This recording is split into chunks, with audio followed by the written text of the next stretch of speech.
முன்னொரு காலத்துல வீரேந்திரான்னு ஒரு மகாராஜா இருந்தாரு. இவரு ரொம்ப நேர்மையான ராஜா. எவ்வளவு பெரிய பிரச்சனை வந்தாலும், யாரு மேல வேணா தப்பு இருந்தாலும் எப்பவுமே நியாயத்தின் பக்கம்தான் நிப்பாரு. இப்படி இருக்கும்போது ஒரு நாள் இவரோட அரசபைக்கு ஒரு விசித்திரமான வழக்கு வருது. அது என்ன வழக்குன்னு பார்க்கலாம் வாங்க. மந்திரி யாரு? சொல்லுங்க மகாராஜா. இன்னைக்கான சபைய ஆரம்பிக்கலாம். சரிங்க மகாராஜா.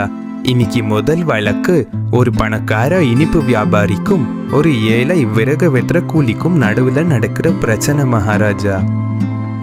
சரி, 2 பேரையும் உள்ள வர சொல்லுங்க. உடனே அந்த பணக்கார மிட்டாய் வியாபாரி ராஜுவும் ஏழை விறகு வெட்டுற கூலியான வாசுவும் உள்ள வராங்க. சொல்லுங்க, உங்க 2 பேருக்கும் என்ன பிரச்சனை? வணக்கம் மகாராஜா, என்னோட பேரு ராஜு. இதோ இங்க நிக்கிற வாசு எனக்கு 5 வெள்ளி காசை தரணும். 5 வெள்ளி காசா? எதுக்கு?